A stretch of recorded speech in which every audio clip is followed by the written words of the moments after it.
All right, let's see. This is good. This goes down. No, this goes up. Whoa, whoa. Test, test, test, test, test, test, test, test, test. Okay, just goes like that. There we go. This goes right over here. Boom. Okay, I think we are good. A little bit more. There we go. Move this chair over. Test, test, test, test, test. That's good. All right, move this down. We are going to try. This is SHAZZBARBARIC Saves the World, episode number 2. Let's see. Let me pour a little bit of coffee here into my cup. Hold up a second. How are you doing, world? How are you doing? This is just the pre-show. We're going to read the New York Times every single day as a way to get us started into creating our own news source, our own framework with which to quantify objective reality. That's what the news claims it is. I don't know if they ever make that argument explicitly, but they claim, well, the news. They claim they are the news. What is going on in the world? What I've noticed, reading history and then experiencing current events for over 20 years of my adult life, is they do not do that. They do not contextualize the world. They actually are selling ad space for corporations to push their products, but also ad space for politicians and politically interested to push their agendas through narratives. I mainly noticed this through war, being in the army and watching us invade Afghanistan, Iraq, having friends who went over there email me, talk about what's going on, reading books, as many books as I could at one point about what's going on in the war, and then seeing what was being shown in the news. And those were two very different things. And you notice that there's blatantly false narratives, otherwise known as lies, being pushed in the news while real life happens out there. And war sucks the most money out of our societies. Society is a commons. We hold society in common. If you believe in democracy and you believe that kings and rich people and elites, they don't have the right to do whatever they want. All of us deserve an equal playing field. There's a lot of talk about equality lately. Eliminate racism, eliminate blah, blah, blah. But it's the things we've earned through the evolution of so-called democracy and civilization is to devolve authority down from kings and elites and concentrated people. If you say, here, I'll put my coffee down. If you have a pyramid, what we've done is we supposedly flattened structures so that way even the peasant in revolutionary France can someday hope to aspire to the highest level of social rank. That's why they had the revolution. That's why people protested kings in England. That's what we supposedly are proud of in America, is social mobility, that anyone can make it. Right now, we have more discrepancy between the rich and the poor than we had in revolutionary France. We've passed the Gilded Age of 100 years ago here in America when we had the New Deal. So we're going backwards by objective metrics. Society is reverting to more power concentrated in the hands of a few. We know that just by our pop culture billionaires who do whatever they want. So we are going to track the news, the stories that they tell us, compared to what's objectively going on if you just open your window and look outside. I wanted to try to read this off my phone. I don't think I'm going to. We'll read it off the computer again like yesterday. Okay. Let's see. We're on Tuesday. Reading the Times for Tuesday, October 26, 2021. Reading the Times for Tuesday, October 26, 2021. Let me see if I can make it big enough so I can read it while I'm kicking back, though. There we go. That should be good. With Republicans uniformly, let me read the title of this one. I'm sorry, technical difficulties. Let me make sure that this is recording. It's recording. Okay.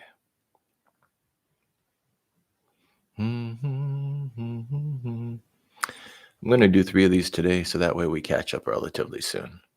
Within the week, we should be caught up to the current day. No, we're starting at the front page, New York Times, first article. Biden and Democrats push for budget deal this week as rifts remain. With Republicans uniformly opposed to the bill, Democrats cannot afford to lose even a single vote from their party in the 50-50 Senate, giving any senator the power to sink the plan over even a single provision. Its inclusion in the plan has been a priority for Democrats who represent those mostly southern states, such as Senator Raphael Warnock, Democrat of Georgia. The details of the billionaires' tax, an entirely new approach to taxing wealth, were also still being hammered out, although top Democrats said it could be released in the next couple of days. The proposal, which could cost hundreds of billions of dollars, is a priority for Mr. Schumer, as well as moderate Democrats whose votes are needed to push through the reconciliation bill, including Representative Josh Gottheimer of New Jersey and Tom Suozzi of New York. Because Senator Kristen Sinema of Arizona, another centrist holdout on the plan, has rejected increasing the corporate and individual tax rates, negotiators were discussing an array of alternatives, including the wealth tax, a global corporate minimum tax, a tax on what corporations report to shareholders, and strengthening the IRS's ability to collect unpaid taxes. We're all trying to head in the same direction. Republicans who adamantly oppose the domestic policy plan railed against the new tax proposals under discussion on Monday. Facebook wrestles with the features it used to define social networking.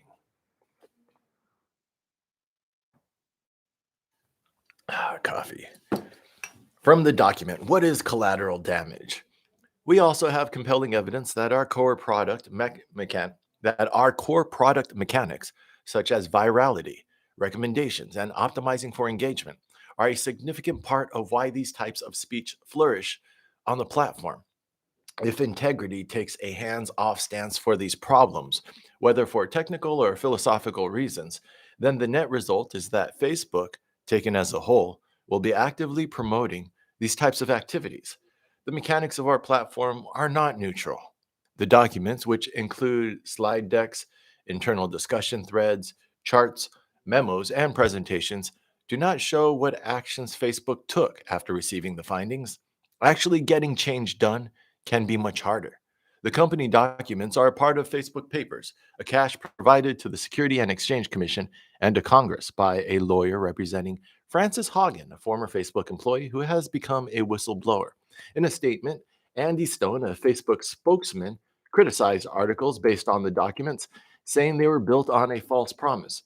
Yes, we're a business and we make profit, but the idea that we do so at the expense of people's safety or well-being misunderstands where our own commercial interests lie, he said. The leak of internal documents by a former Facebook employee has provided an intimate look at the operations of the secretive social media company and renewed calls for better regulations of the company's wide reach into the lives of its users. Documents from the Facebook Papers show the degree to which Facebook knew of extremist groups on its site trying to polarize American voters before the election. As researchers studied the like button, executives considered hiding the feature on Facebook as well, according to the documents. Whose promised land? A journey into a divided Israel.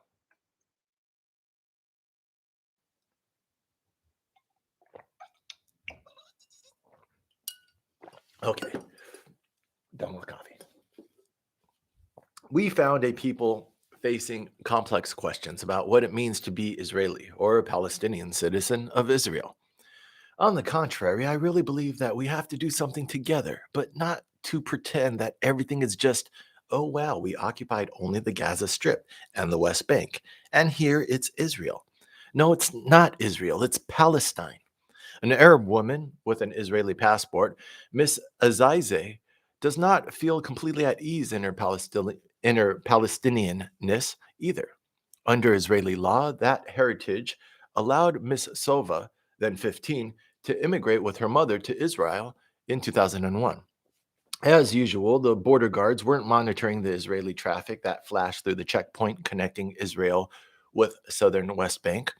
About 700,000 Israelis, or a tenth of the Jewish Israeli population, live in more than 130 settlements in the West Bank, including in East Jerusalem, which Israel annexed after capturing it from Jordan in 1967. As a teenager, he was lost and wondered how he fit into Israel's narrative, growing up in an isolated immigrant town on the periphery of Israeli society. Sudan's military seizes power, casting democratic transition into chaos. The coup is also a stinging rebuke to the Western countries that pinned huge hopes on Sudan's transition to democracy and in recent weeks have scrambled to stave off a possible military takeover. In recent weeks, the Biden administration loudly voiced its support for civilian rule in Sudan and over the weekend sent its top regional envoy, Jeffrey Feltman, to Khartoum to dissuade the military leadership from seizing power. The military's move was a crushing counterpoint to the euphoria that gripped Sudan in 2019, when months of street protest, triggered by high bread prices, ended in the dramatic ouster of Mr. al Bashir. In recent weeks, the military has presented a united face, and on Monday, General al Burham blamed the coup on Sudan's squabbling civilian political factions. The threat of a military coup has dogged the transition for at least 18 months, driven by smoldering distrust between civilian and military leaders. We will complete the journey. By nightfall, the military had cleared the area outside the military headquarters of protesters, residents say. This year's Thanksgiving feast will wallop the wallet. Turkey is more expensive largely because of the price of corn, which most commercial turkeys feed on, more than doubled in some parts of the country from July 2020 to July 2021. Whole frozen birds between 8 and 16 pounds already cost 25 cents a pound more than they did a year ago, according to the weekly Department of Agriculture Turkey report released on Friday. The price rises are hitting in a year when COVID vaccines and loosened health guidelines point to more and bigger holiday celebrations than in 2020. There will be fewer turkeys on the market, but demand is expected to be higher, particularly for smaller birds and for more carefully raised and processed turkeys. Kroger executives are anticipating more of what marketers call the premiumization of Thanksgiving ingredients, with many cooks shopping for turkeys that are fresh, organic, free range, or processed in ways that elevate them beyond an inexpensive frozen bird. Even finding cans of pumpkins can be honestly difficult, she said. So as I see them, I grab a few. As food prices continue to climb, she has to budget more and search out more bargains. A 100-year-old priest was nudged from his parish. He has no plans to retire. Still, even as many at Cristo Rey acknowledged that a future without Father Lewis was inevitable, the decision to remove him shook and angered them. "We love you, Father Lewis," she told him when she visited the church last week. "It's a hub of resources." When Father Lewis arrived in Texas, he quickly found that there were dozens of Mexican American families in need of a church of their own. "Never in the church," Father Lewis said, a slight he saw as indicative of the disdain that other priests had for his parishioners. "The reality in the life of the church is that ministers come and go, the bishops come and go, priests come and go, but the church remains." Even though he was not continuing as pastor, many in the parish wanted Father Lewis to stay close. We have Father Lewis in our hearts, and he'll always be present here with us. Even though I won't be here, Father Lewis replied, I'll never forget you. After Mass, Father Lewis stood by the door as hundreds funneled through, each person pulling him into a hug, tapping elbows and huddling for pictures. With a new conviction, Hong Kong uses security law to clamp down on free speech. The activist Ma Chun Man has argued that he has not been calling for Hong Kong's independence from China, but instead he wanted to show that free speech still existed under the law, which Beijing imposed on Hong Kong in June 2020. His chanted slogans included Hong Kong people, establish our state, and Hong Kong independence, the only way out. And then another of his slogans, liberate Hong Kong, revolution of our times, was the same one that Mr. Tong was convicted of using. The vast majority of those charged have been accused of speech crimes, including saying or writing things judged to be calling for Hong Kong independence or actions by other countries, such as sanctions by the United States deemed harmful to Hong Kong. The United States also imposed sanctions on several Hong Kong and Chinese central government officials over the crackdown in Hong Kong. Hong Kong's chief executive, Carrie Lam, in an interview broadcast last Wednesday by the Hong Kong public broadcaster RTHK, said that the city's international reputation had been damaged by mischaracterizations of the law. The Hong Kong government has to do more explaining in this regard. What trials come next? This fall, Hong Kong courts are expected to try Jimmy Lai, the founder of Apple Daily, and other top editors and executives from his company on security law charges that accuse them of colluding with foreign forces by appealing to the United States to enact sanctions against Hong Kong. Turkish president steps back from expulsion of 10 Western diplomats. President Recep Tayyip Erdogan of Turkey stepped back on Monday from a threat to expel 10 Western ambassadors, averting a diplomatic storm that analysts and diplomats were warning would bring economic disaster upon Turkey and a lasting rupture in the NATO alliance. Mr. Erdogan lashed back in characteristic fashion, railing at the statement as an interference in Turkey's internal affairs and evidence that Western leaders did not understand the country's true worth and standing. In a speech to supporters on Saturday, Mr. Erdogan said he had told his foreign minister that the 10 ambassadors should immediately be declared persona non grata.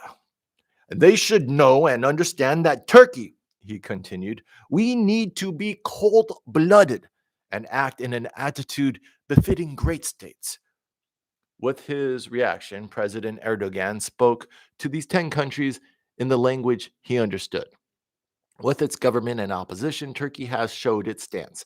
But after that, this is still Erdogan talking. With its Anyways, I don't know who's talking now. With its government and opposition, Turkey has shown its stance, but after that, it's time to act calmly. By the time Mr. Erdogan entered the cabinet meeting in the mid-afternoon, the embassies had issued their statements, and the president had welcomed them. Mr. Erdogan's acceptance of a diplomatic resolution was a rare show of humility from the Turkish leader and showed that when the Western powers delivered a coordinated response, the pressure worked, said Soner Kagapte, the director of the Turkish research program at the Washington Institute. The Kavala issue will continue to be a problem in Turkey's relations with the EU and the USA. Mr. Kagapte predicted that Mr. Erdogan would present the episode to the Turkish public as a victory in which he taught the West to respect Turkey. Egypt's leader ends state of emergency, says it's no longer needed. Egypt's authoritarian president announced Monday that he had lifted a 4-year state-old emergency, undoing powers that had given the government's sweeping authority to quash protest, detain dissidents, and control everyday life in the most populous Arab country. In a statement posted to his social media accounts on Monday evening, Mr. El Sisi said he was not extending the state of emergency, which technically expired on Saturday, because the country had finally achieved enough security and stability to do without it. While rights advocates cautiously welcomed the announcement, they warned that ending the state of emergency would not mean breaking repression in Egypt, where thousands of dissidents are in detention, the press and social media are tightly controlled by the state, and public criticism and protests are all but non existent. Mr. El Sisi imposed the current national state of emergency in April of 2017 after two church bombings killed 47 people in the Egyptian cities of Alexandria and Tanta on Palm Sunday, saying it was necessary to combat terrorism. The same justification Egypt has repeatedly invoked to defend harsh security crackdowns. While Mr. El Sisi did not detail his reasons for lifting the state of emergency, he did so less than 2 months after the Biden administration said Egypt would not receive 130 million of the 1.3 billion it receives in annual American aid unless it made certain human rights reforms. Egypt's constitution calls for any state of emergency to be reviewed every 3 months. The rich world's promise of 100 billion in climate aid inches forward. That's the upshot of diplomatic efforts announced Monday to shore up 100 billion a year to help poor countries address climate change. Now, a week before high-stakes international climate talks begin in Glasgow, diplomats from Canada and Germany said on Monday in a joint statement that they expected significant progress towards the US 100 billion goal in 2020 and expressed confidence that it will be met in 2023. Climate duh, duh, duh, duh. Making good on a promise made more than a decade ago is setting a pretty low bar for a successful COP26. Teresa Anderson, climate policy coordinator at Action Aid International, a non governmental group, said in a statement the money has been a widening fault line in climate diplomacy. 100 billion a year is nowhere sufficient to adapt to the damage brought on by climate disruptions, let alone pivot the energy systems of poor countries away from fossil fuels. We expect our mobilization efforts will create positive momentum for climate action in the coming weeks and months. Mohammed Adaw of Power Shift Africa, an advocacy group based in Nairobi, called it the bare minimum that rich countries need to do to hold up their end of the bargain at COP26. People should tell me if I should do accents. I'm not very good at accents. It'd be nice though to speak in the accents of it. Anyways, a Jewish far right pundit splits the French Jewish community as he rises.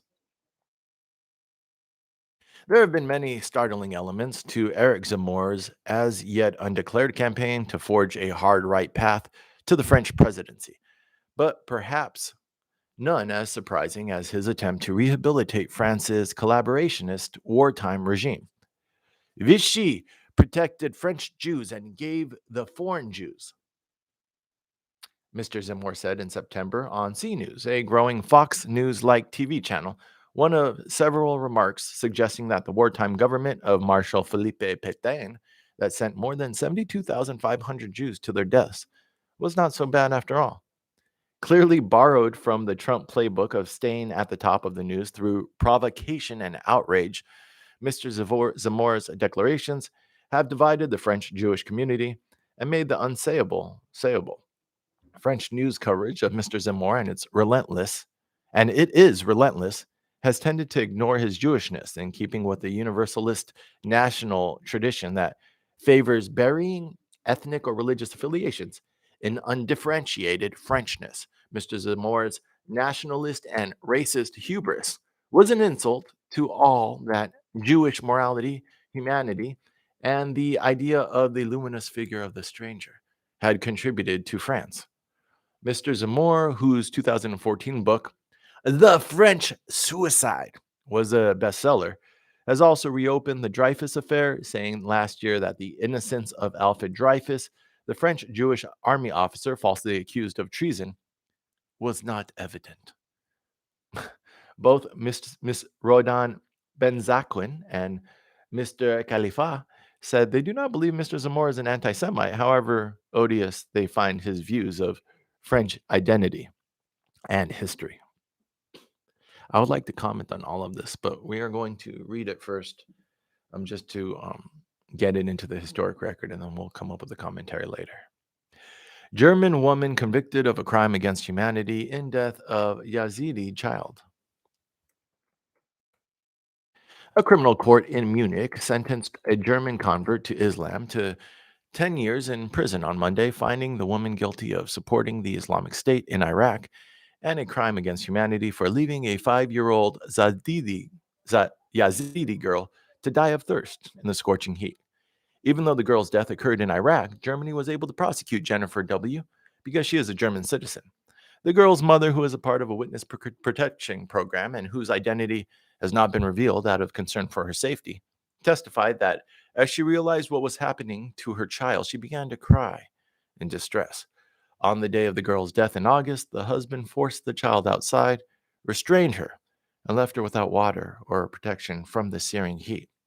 Prosecutors had sought a life sentence, but the court found the woman had only limited possibilities to intervene on behalf of the child on,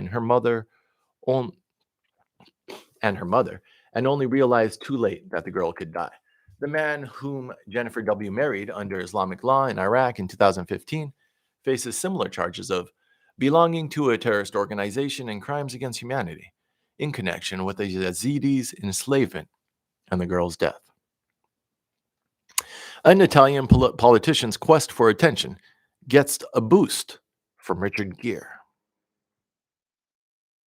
Mr. Salvini's effort to regain attention received a star-powered lift when a court accepted Richard Gere, the American actor and humanitarian activist, as a witness in the court case in which Mr. Salvini will be tried for turning away migrants. You tell me how serious is a trial where Richard Gere will come from Hollywood to testify on my nastiness, Mr. Salvini said to reporters on Saturday after a hearing in the Sicilian city of Palermo. The trial, whose next hearing is December 17th, centers on an August 19th episode in which Mr. Salvini, then the interior minister, refused for days to allow into Italy about 150 migrants rescued at sea by a vessel operated by the Spanish charity Open Arms. Mr. Salvini's defense is confident the current case will also go nowhere. And Giulia Bongiorno, his lawyer, said in a phone interview that she doubted that Mr. Gere, who spent 12 hours aboard the ship, would offer valuable insight to the investigation. In 2019, Mr. Salvini routinely engaged in highly publicized standoffs with non-governmental organizations that rescued migrants from the sea and then brought them to Italy. Mr. Salvini pushed for a security degree, which became law, and, among others, stripped migrants of humanitarian protection. Since then, his fortunes have fallen, as has the number of migrants compared to peak years. How Russia is cashing in on climate change. A small port town on the Arctic Ocean in Russia's far north, capitalizing on a boom in Arctic shipping, the warming climate is seen on. A small port town on the Arctic Ocean in Russia's far north, capitalizing on a boom in Arctic shipping, the warming climate is seen as a barely mitigated bonanza. Winter heating bills are declining, and Russian fishermen have found a modest pollock catch in thawed areas of the Arctic Ocean near Alaska.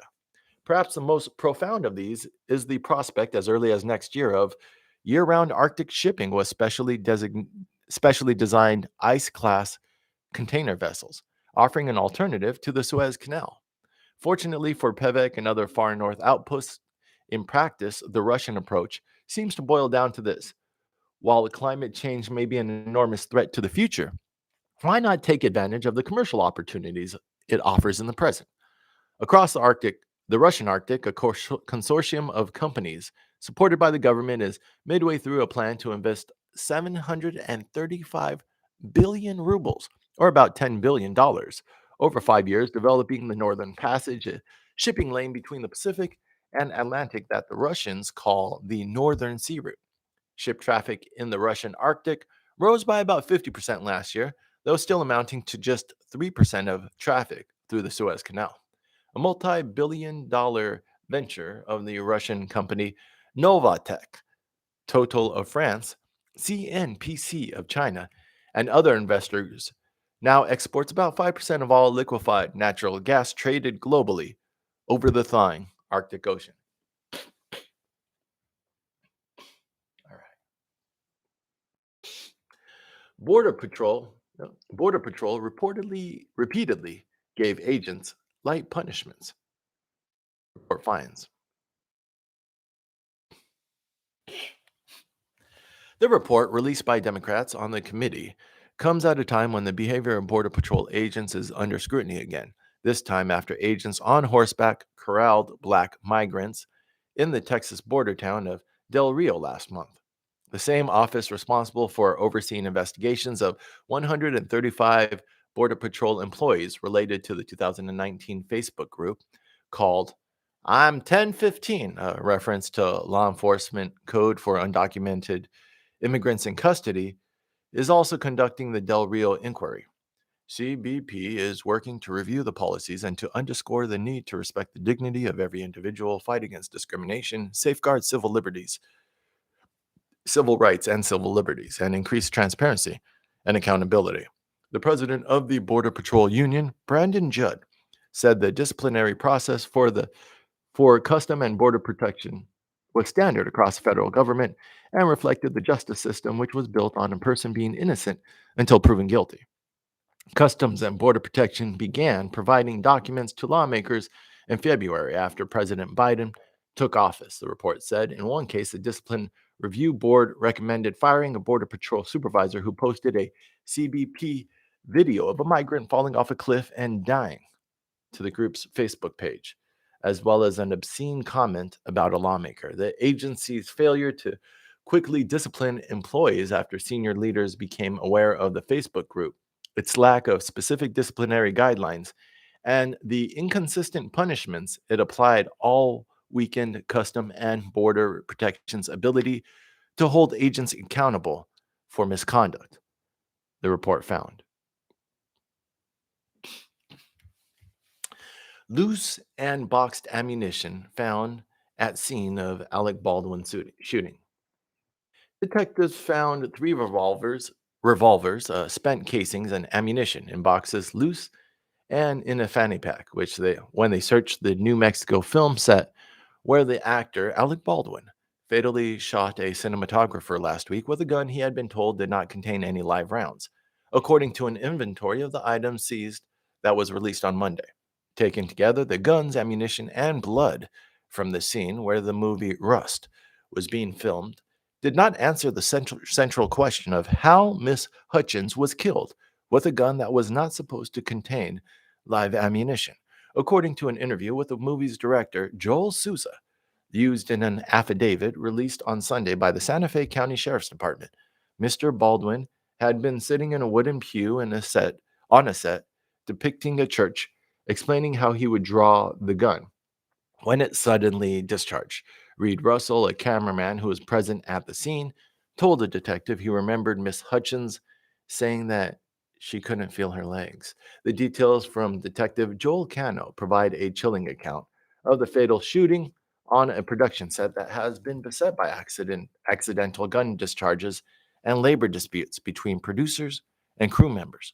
The affidavit said Mr. Halls had grabbed the revolver from a cart outside the building that had been prepared by Miss Gutierrez Reed, on which three guns sat, and declared it to be a cold gun, which on a film set usually refers to an unloaded firearm. On Monday, a production company, Rocket Soul Studios, said in a statement that Mr. Halls had been fired from the set of a movie, Freedom's Path, in 2019 after a gun unexpectedly discharged, causing a minor injury to a crew member. Proposed tax on billionaires raises question. What's income? In effect, a person can accrue capital gains indefinitely on a vast scale while owing no tax other than on dividends or other cash distributions from those assets.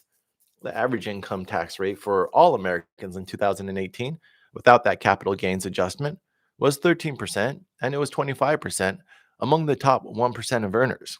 The Wyden plan, by contrast, would tax only the unrealized gain a billionaire family had, but the long term capital gains rate is 20%. Kyle Pomerleau, a senior fellow at the American Enterprise Institute, said the approach would be better than a wealth tax at taxing the extraordinary returns investors receive because of what are known as economic rents. What the wealth tax is failing to tax are rents or supernormal returns. So returns to luck, market power, a good idea. Mr. Pomerleau said on CNN on Sunday. House Speaker Nancy Pelosi said, "We probably will have a wealth tax," while Miss Yellen said later on the same show that it's not a wealth tax, but a tax on unrealized capital gains of exceptionally wealthy individuals. The distinction could also have a legal significance. ah,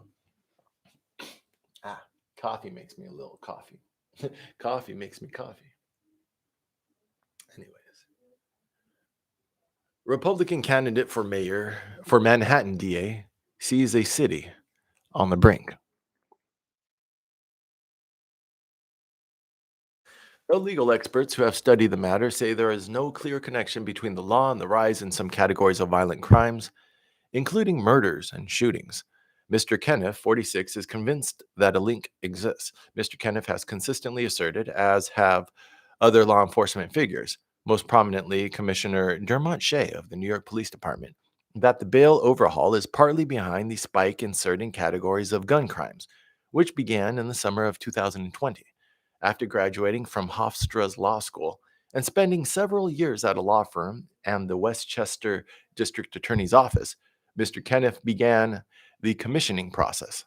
Mr. Kenneth said he is concerned that Mr. Bragg, who supported the bail law and has pledged to dedicate new units in the office to hold police accountable and to review the office's past convictions, will implement lenient policies that will encourage crime. Asked about his own priorities, Mr. Kenneth said that he wanted to focus on reducing gun crime, which he believes means also cracking down on misdemeanors, including fare evasions and graffiti related crime. The law remains a target of conservatives, including Mr. Kenneth, who says that along with the disbandment of the police's anti crime unit and local politicians' lack of support for the police, the law was key to rises in gun crime. Utah school district ignored racial harassment for years, report says. A school district in Utah ignored serious and widespread racial harassment for years, failing to respond to complaints from Black and Asian American students who were called racial slurs and physically assaulted by their peers, according to an investigation by the Justice Department's Civil Rights Division.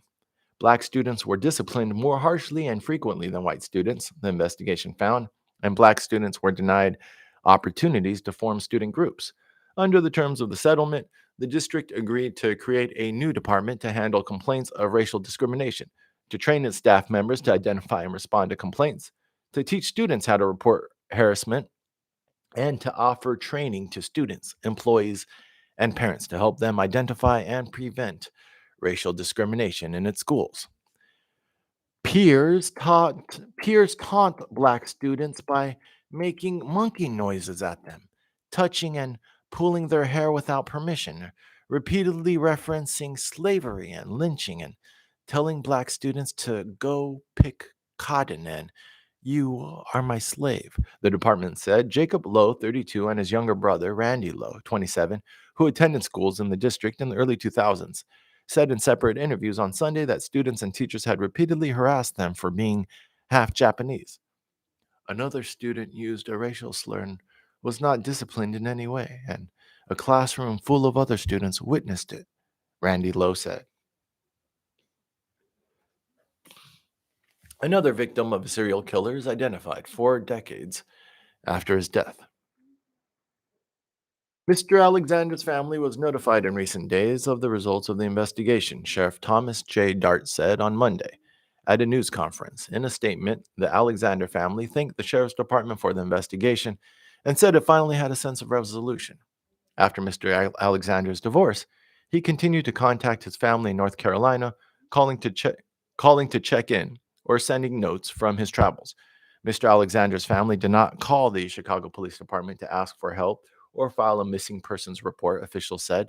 Some families have told me in the past that maybe their loved one had amnesia. Some families have real outlandish ideas. Some don't want to believe their loved ones are dead. Mr. Alexander's family was no different, he said. They were not unlike other families, where they really didn't know what to think. The investigation into victim number 5, the fifth victim discovered at the Gacy house, now found to be Mr. Alexander, began about 1 year ago. Using DNA from one of victim 5's molars, the DNA Doe project found connections to Mr. Alexander's family. First thing we do, let's kill the leaf blowers. Gasoline gasoline powered leaf blowers are invaders, the most maddening of all the maddening environment destroying tools of the American lawn care industry. A 2011 study by Edmunds found that a two-stroke gasoline powered leaf blower spewed out more pollution than a 6,200-pound Ford F-150 SVT Raptor pickup truck. Jason Kavanaugh, the engineering editor at Edmunds at the time, noted that hydrocarbon emissions from a half hour of yard work with a two-stroke leaf blower are about the same as a 3,900-mile drive from Texas to Alaska in a Raptor. The two-stroke engine found in most consumer gas-powered leaf blowers is an outmoded technology. More than 100 cities across the country have already passed regulations to ban or restrict gas-powered leaf blowers. For people committed to their manicured lawns, the good news is that powerful electric and battery-operated leaf blowers now exist, and they are quieter and greener and healthier than the gas-powered blower. Leaf blowers, whether electric or gas powered, dislodge the leaf litter that is so essential to insect life. The insect life that, in turn, is so essential to birds and other wildlife. Europe is headed for one thing. For most of the past decade, one leader has presided over Europe alone, Chancellor Angela Merkel of Germany. Unable to dilute Miss Merkel's influence on or persuade her to buy into his grand vision for Europe, he soon switched to disrupting the Chancellor, nowhere more so than when, in October 2019, he vetoed ac- the start of EU accession negotiations for North Macedonia and Albania. For her last act of European leadership, Ms. Merkel tried to seal Europe's orientation toward China.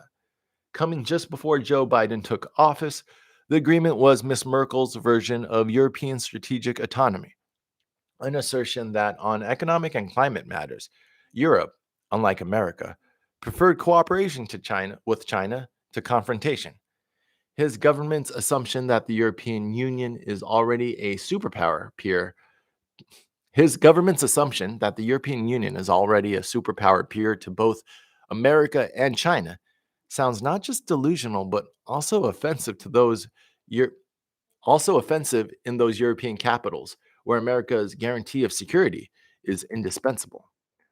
Mr. Schultz, for his part, will be subject to the same economic pressure that underwrote Miss Merkel's approach to China.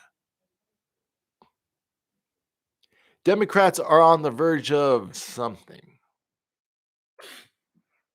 Hill Collins.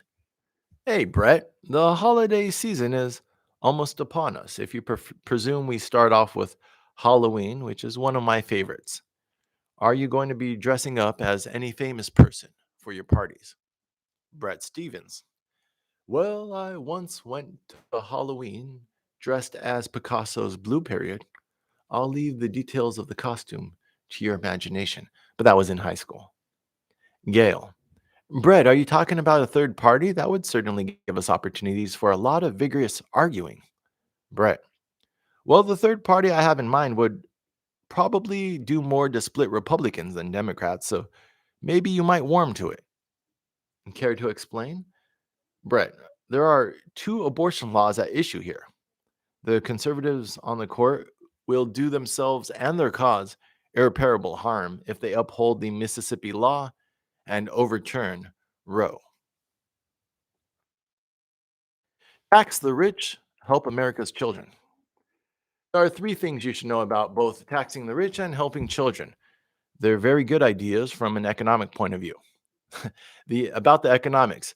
Although the modern Republican Party is utterly committed to the proposition that low taxes on corporations and the rich are the key to economic success, there's no evidence that this is true. The US economy grew faster during periods when taxes were at the top were relatively high than it did when they were low. Polls consistently show large majorities, including many Republicans, supporting higher taxes on corporations and the rich. Finally, while Republican politicians routinely claim that Democrats are anti American and that Democratic proposals are Marxist, history tells us that the key elements of the legislation we're probably about to see, aid to middle class and poor children, together with higher taxes on the wealthy, are quintessentially American ideas. American has had progressive income tax and estate tax, that is, taxes that are levied at a higher rate on large incomes and estates, since 1916. Biden has a chance to go big and bold. Fed. The officials regulate many of our financial. These officials regulate many of our financial institutions. One of the key lessons of the great financial crises of 2008 was that such groupthink breeds disaster. Central bankers did not take seriously economic theories that predicted the financial crisis. Should the Fed join the digital currency parade or try to stop it? How do financial markets affect climate change? Considering such questions means grappling with ideas across a range of disciplines from social and behavioral science to environmental engineering and international relations, not just economics. Americans do, of course, need expertise in financial economics and an understanding of the financial sector on the Fed's board and its chairman. A mix of conventional and unconventional perspectives would lend wisdom to the monetary policies that govern our collective future. Alec Baldwin and the gun tragedy. Exchange of a gun by an assistant director to Alec Baldwin was inappropriate in several ways. First, an assistant director or any crew member who is not the armorer should only be a witness to an exchange and should not be handling the gun at all during the exchange. Best practices are to have an armorer open up the gun, check it, load it with whatever is being used, and hand over the gun to the actor with the witness present every time for every scene a gun is used. Mr. Baldwin should have asked for the armorer before accepting the gun. First, why were live rounds even allowed on a movie set in the first place? Second, how did live rounds find their way into a prop gun under any circumstance? Alec Baldwin is 100% innocent. The tragic shooting on the set of the movie Rust underscores that our nation's gun culture has dismayingly permeated the arts, where countries where countless film and TV productions require prop masters to ensure that the ubiquitous display of all manner of guns and other weaponry is handled safely and properly.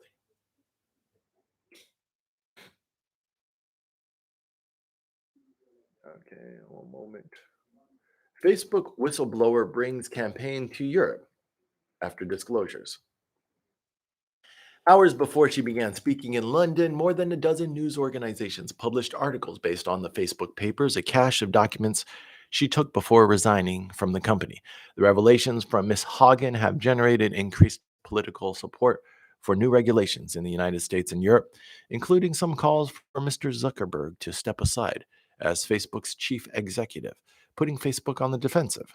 Senator Richard Blumenthal, a Democrat from Connecticut, said that the news coverage based on the Facebook papers resoundingly adds to the drumbeat of calls for reform, rules to protect teens, and real transparency and accountability from Facebook and its big tech peers. Ms. Hagen left Facebook with scores of internal research papers, slide decks, discussion threads, presentations, and memos she had shared with lawmakers, regulators, and journalists.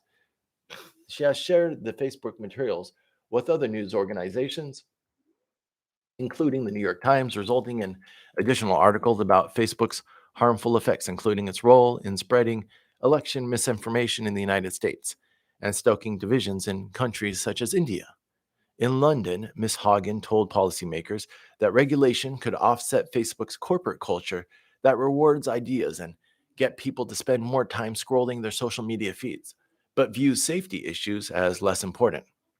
Cost center. Facebook's influence is particularly strong in areas of Africa, Asia, and the Middle East where its services are widely popular.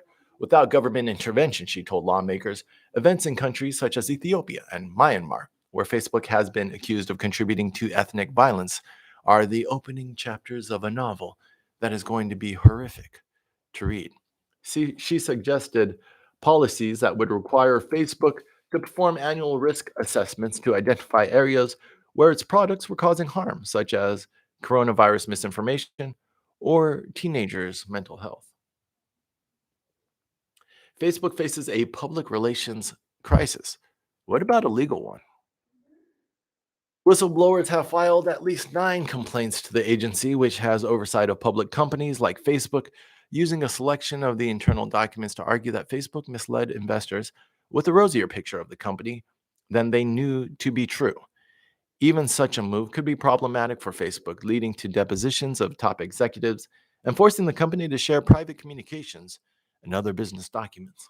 The leak of internal documents by a former Facebook employee has provided an intimate look at the operations of the secretive social media company and renewed calls for better regulations of the company's wide reach into the lives of its users. During an interview with 60 Minutes that aired October 3rd, Frances Haugen, a Facebook product manager who left the company in May, revealed that she was responsible for the leak of those internal documents. Documents from the Facebook papers show the degree to which Facebook knew of extremist groups on its site, trying to polarize American voters before the election. Now, some people say that the problem is that social networks are polarizing us, but that is not at all clear from the evidence or research. The lawyers point to internal documents showing that Facebook took action on 3 to 5% of hate speech and less than 1% of speech that promoted or incited violence. The world has found a way to do this. The US lags on paid leave. Congress is now considering 4 weeks of paid family and medical leave, down from the 12 weeks that were initially proposed in the Democrat spending plan. Of the 186 countries that offer paid leave for new mothers, only one, Eswatini, offers fewer than 4 weeks. Of the 174 countries that offer paid leave for a personal health problem, just 26 offer 4 weeks or fewer, according to data from the World Policy Analysis Center at the University of California, Los Angeles. 4 weeks would also be significantly less than the 12 weeks of paid parental leave given to federal workers in the United States, and less than the leave that has been passed in 9 states and the District of Columbia. Paid leave is rarely fully paid anywhere. The pay is usually a percentage of the regular salary up to a certain maximum. Any leave is better than zero leave, said Maya Rawson-Slater, an economist in the Stanford Department of Health Policy, who studied paid leave. Tesla value tops $1 trillion after Hertz orders 100,000 cars. Hertz said on Monday it would convert more than 20% of its rental fleet to Tesla's electric cars by the end of next year, an announcement that helped propel Tesla's stock value beyond $1 trillion for the first time. On Monday evening, Mr. Musk said on Twitter, to be clear, cars sold to Hertz have no discount, same price as to consumers.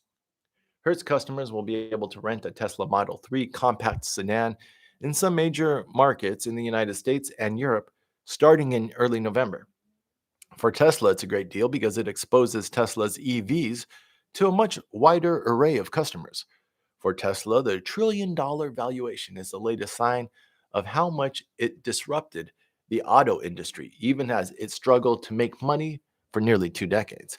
Just 4 years ago, Tesla was mired in production difficulties at its plant in Fremont, California, that Mr. Musk described as manufacturing hell. And as recently as March of last year, the coronavirus pandemic hit the United States. Its share price was barely above $70. A large order from Hertz could help Tesla balance production and manage a shift in demand for its more affordable vehicles. For now, Tesla does not appear to face too much risk because the global shortage of computer chips is limiting how many cars automakers can produce and has pushed up demand for and prices of used cars significantly. Tesla's autopilot system, which uses cameras to steer and brake a car with little help from a driver, sometimes fails to see other vehicles, a flaw that has led to a series of crashes, including some that were fatal. Jeff Bezos' rocket company wants to build a space station. Blue Origin, the space company owned by Jeff Bezos, the founder of Amazon, is teaming up with other firms to build a space station in Earth orbit. The influx of private space station proposals comes as NASA seeks a replacement for the 20-year-old 100 billion laboratory in space, which is showing signs of its age. Axiom Space, another entrant, has the go-ahead to launch the beginnings of a free-flying base that will first attach to the International Space Station.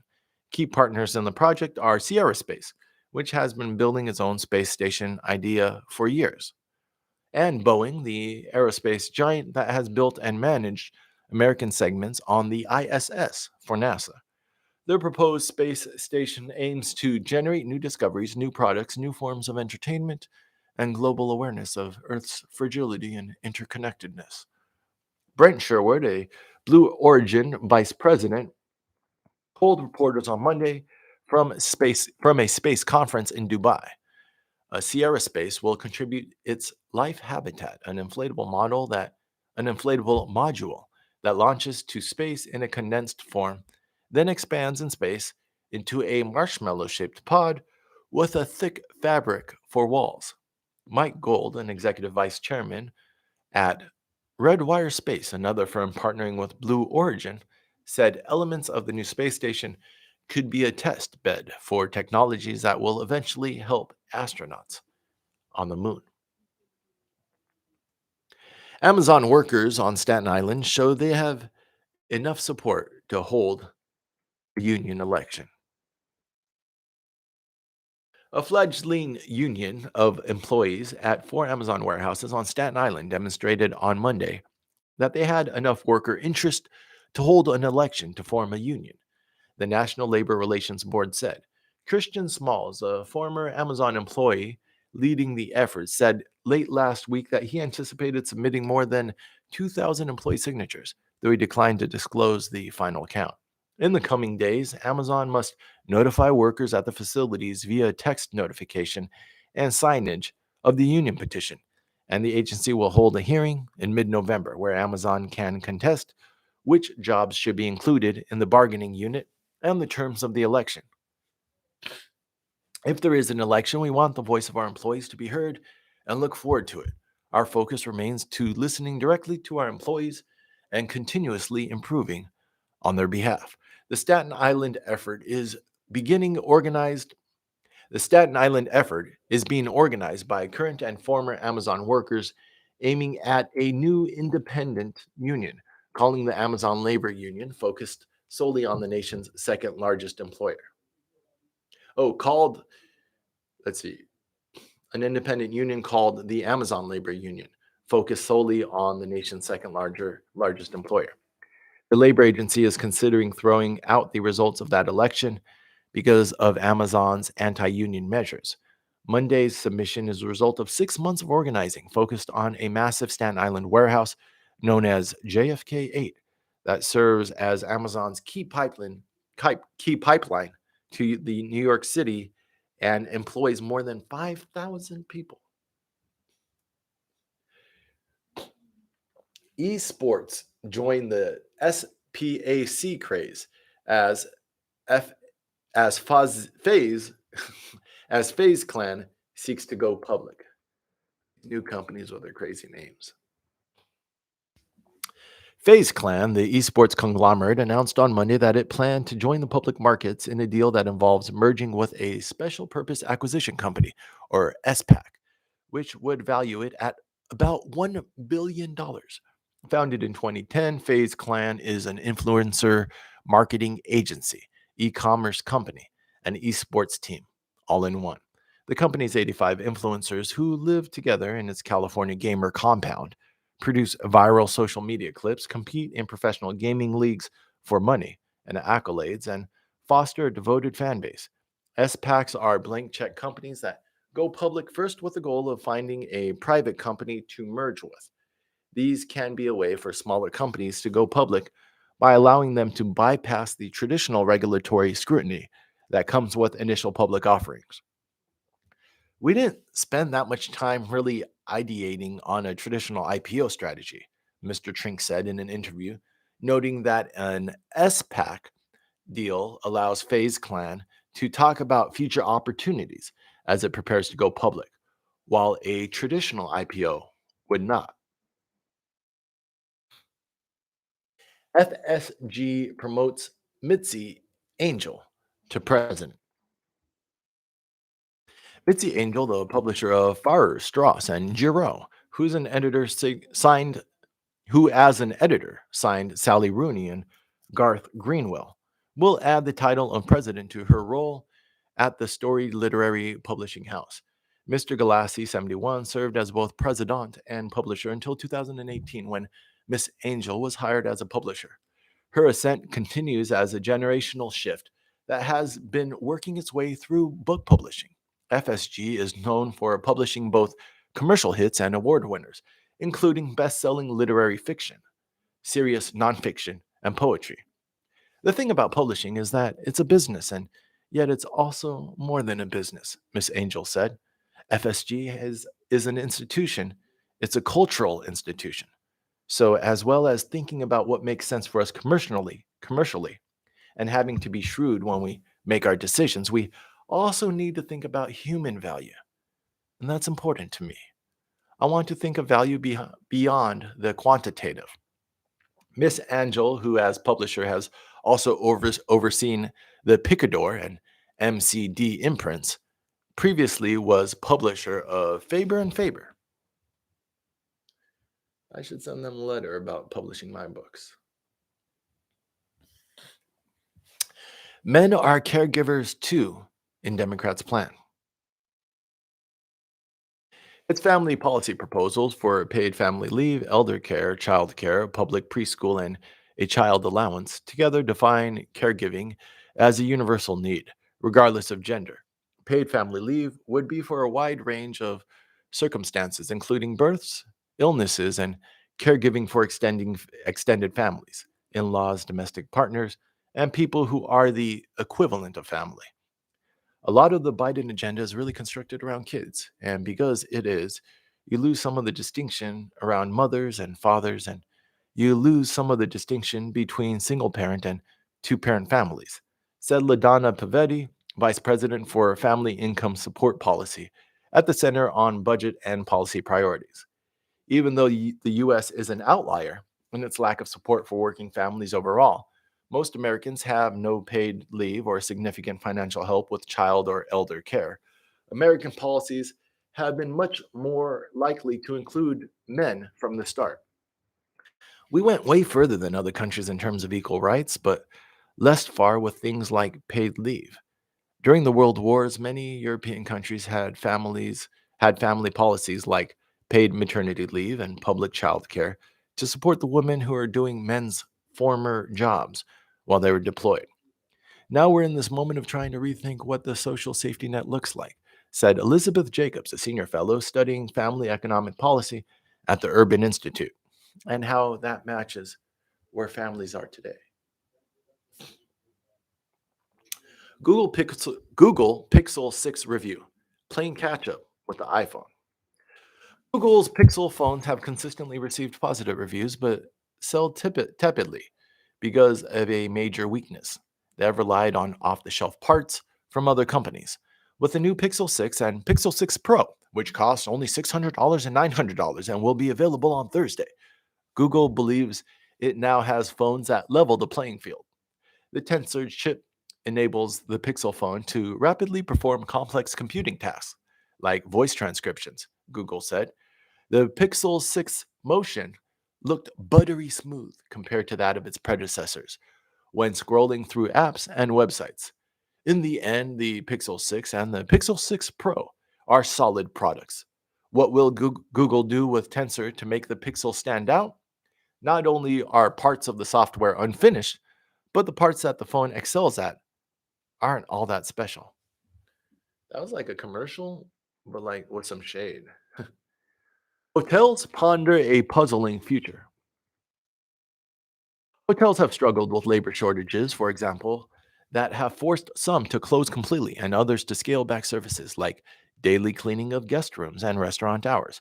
Michael Belisario, lodging analyst for Robert W. Baird & Co., said that in the week ending October 2nd, 20% of hotel rooms in New York metropolitan statistical area, which includes New York City and surrounding communities, remained closed, though there are some signs of improvement.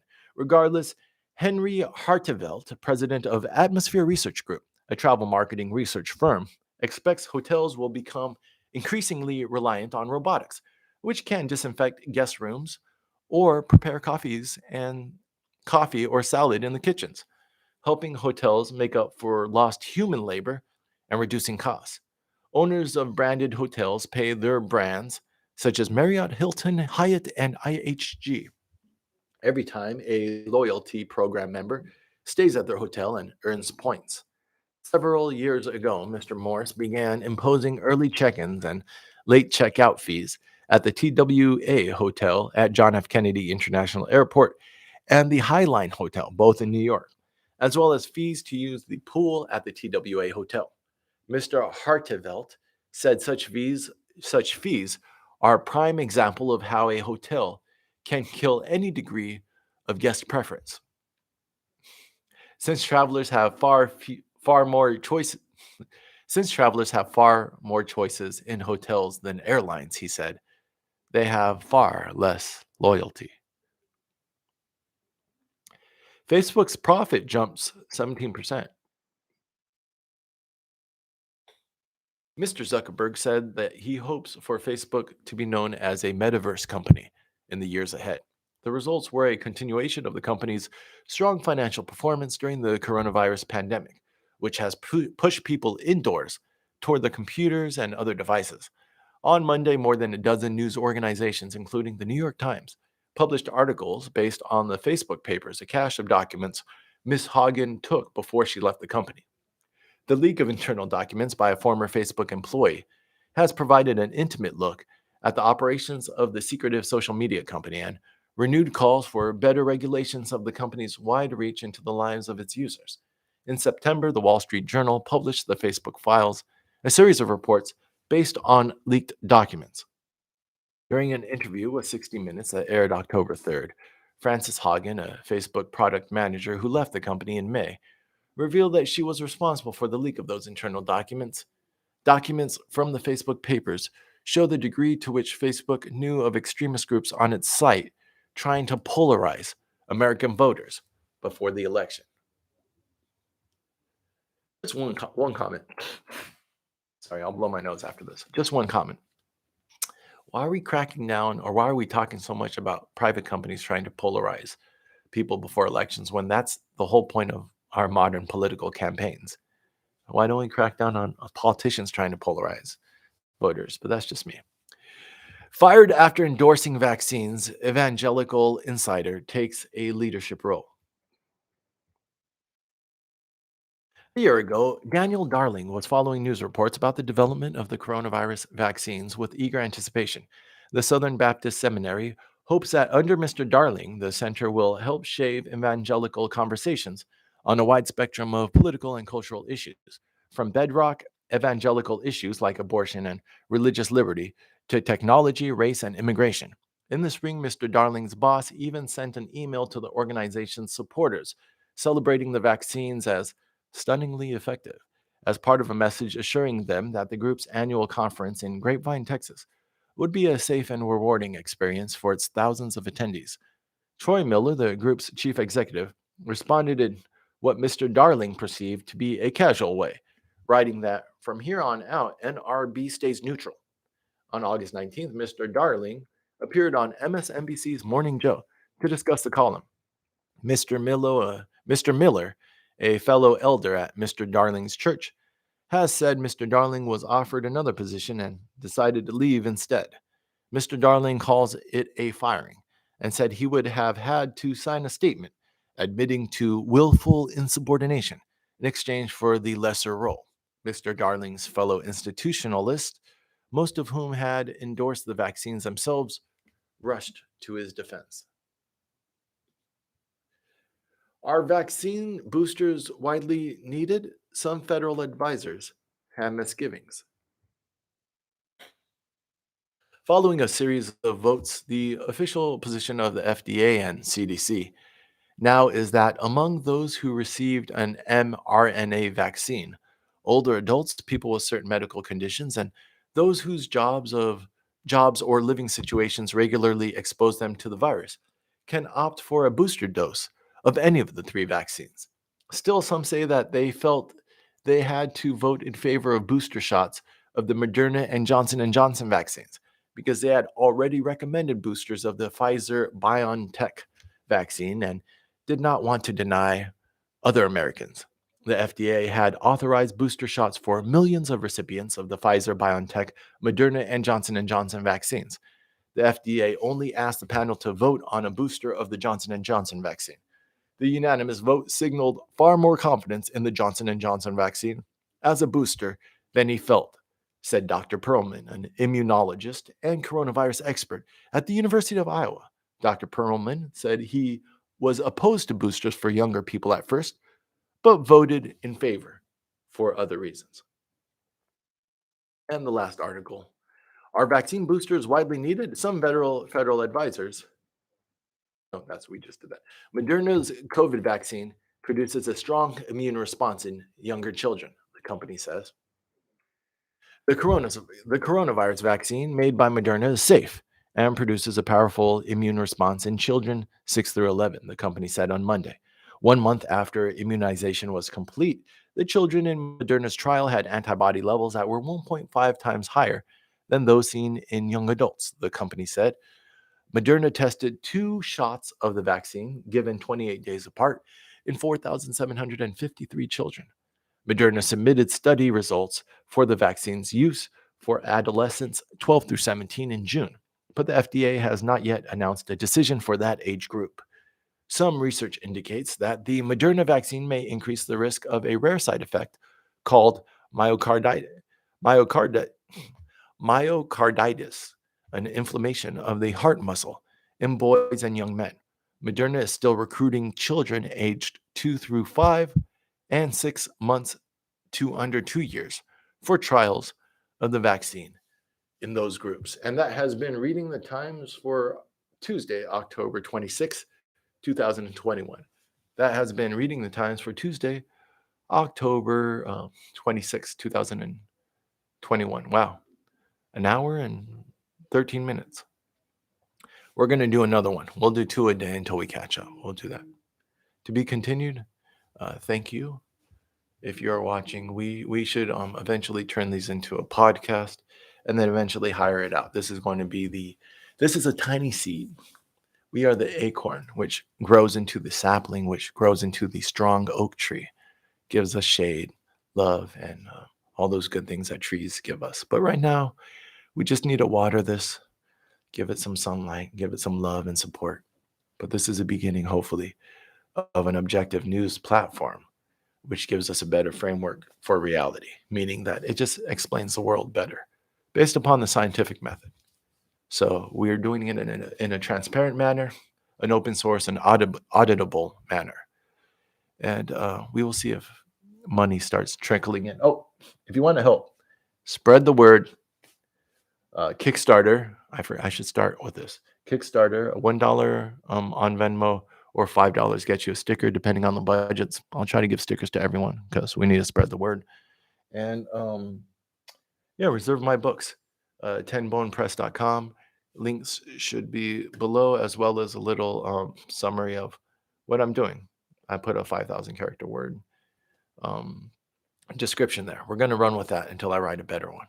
So open to feedback, open to love, praise, and attention, criticism, whatever. All energy is good energy as we start out. But we haven't got many eyeballs yet. Let's see what happens as we continue this. Take care. I'm going to be back in a minute with another one.